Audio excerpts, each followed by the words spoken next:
1999. Foi naquele ano que eu e meu irmão mais novo vivemos momentos de terror que nunca imaginamos viver. Minutos de um pavor insuportável e inesquecível.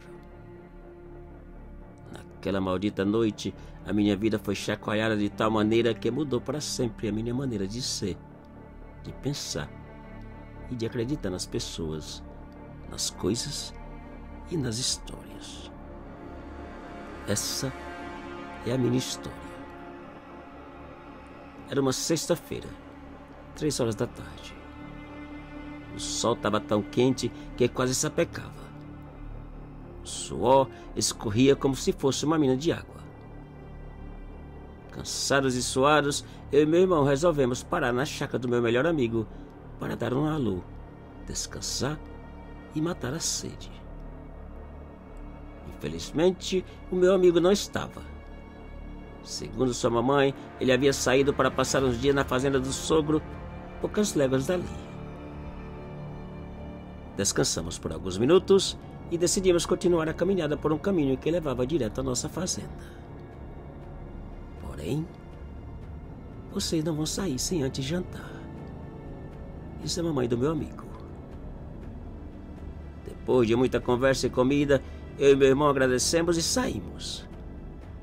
Ainda faltava um bom pedaço de chão por um carreiro fechado e certamente escuro, pois o sol já se escondia atrás da montanha. E caminhamos. A noite foi chegando e pouco a pouco tudo foi escurecendo ao nosso redor. Quase não havia lua. Mas como já conhecíamos aquele trecho de cor e salteado, nada nos preocupava. Apenas caminhávamos em silêncio. O meu irmão na frente e eu atrás. Depois de um bom tempo caminhando, o meu irmão parou e, apontando para algo no mato uns 20 metros à nossa direita, murmurou: "Que é aquilo, mano?" Eu parei e, olhando para aquela estranha figura ao lado de uma árvore, respondi: "Sei não. Parece um cachorro", disse o meu irmão. Na verdade, eu não tinha a menor ideia do que podia ser. Nunca tinha visto um animal tão feio, mas com certeza não era um cachorro. Apesar da escuridão, podíamos ver que tratava de um animal bem maior, peludo, com uma cabeça enorme, desproporcional e um par de olhos vermelhos que pareciam acender e apagar com cada piscada que dava. Eu nunca vi algo assim.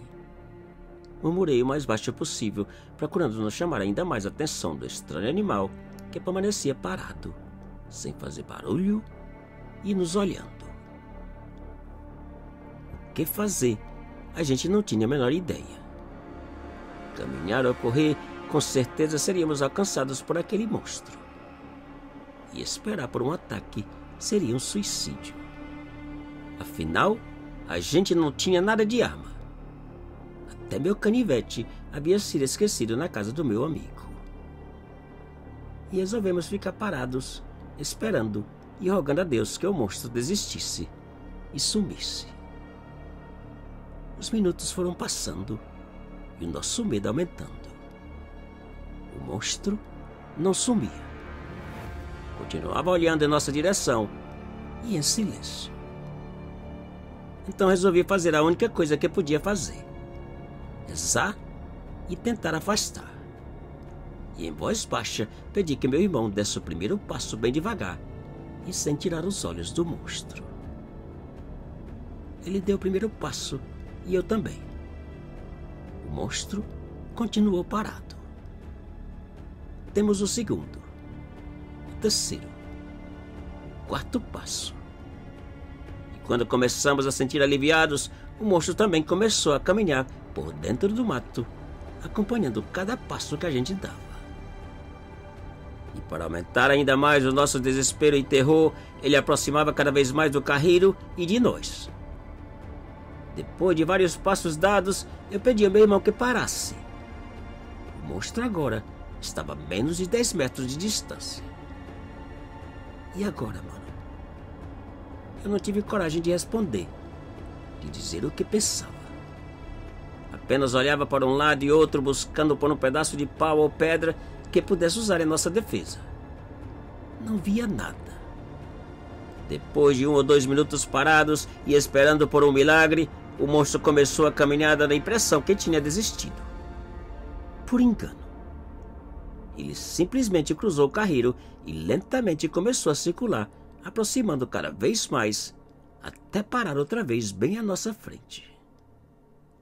Agora, a gente podia ver a grandiosidade daquele horrível animal. Daquele horripilante, enorme e deformado cachorro. Agora eu sabia que aquilo só podia ser o monstro das histórias que eu nunca acreditei. O famoso e maldito lobisomem que atacava pela redondeza. Vamos correr, mano, pediu meu irmão. Correr como e para onde? Respondi sabendo que aquele lobisomem era capaz de nos alcançar e nos matar em questão de segundos. A hora parecia haver chegado. E puxando lentamente meu irmão às minhas costas, lhe disse que corresse caso eu fosse atacado.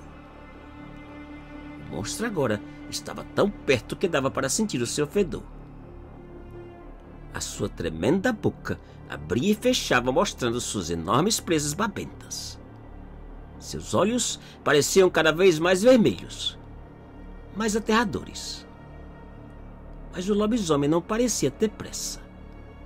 Continuava me olhando e curiando de uma maneira estranha e inexplicável. De repente, ele virou a cabeça em outra direção, como se alguma coisa tivesse chamado sua atenção, ou ouvisse algo. E foi então que também ouvimos latidos de cachorros, de vários cachorros que aproximavam rapidamente. Naquele instante, o lobisomem voltou a virar a cabeça em nossa direção, deu 2 passos e rosnou. Minhas pernas tremiam de uma maneira quase incontrolável. O meu irmão chorava baixinho. Agora não tinha escapatória. A nossa vez tinha chegado. Porém, para nossa surpresa, e sem tocar em um só fio do nosso cabelo, o lobisomem disparou mata dentro e desapareceu. Poucos segundos depois, a cachorrada cruzou o carreiro atrás dele, seguidos por vários caçadores armados até os dentes. E tudo acabou. Enquanto os caçadores e os cachorros corriam atrás do lobisomem, eu e meu irmão disparamos na carreira, afastando o mais rápido possível daquele lugar. No dia seguinte, ficamos sabendo que o lobisomem havia atacado vários vizinhos e que os caçadores juravam ter baleado o miserável. Seu corpo, no entanto, jamais foi encontrado. Quem era o lobisomem também jamais foi descoberto. Porém, estranhamente, depois daquela noite, o meu melhor amigo jamais foi visto. Simplesmente sumiu. Desapareceu. Mudou para a cidade, segundo os pais. Pouco tempo depois, a chácara do meu melhor amigo foi vendida e nunca mais tive notícias da família. Hoje, depois de tantos anos, ainda vivo na mesma fazenda. Já não procuro lembrar do ocorrido ou encontrar uma explicação. Apenas lembro com carinho do meu melhor amigo, de quem jamais tive notícias.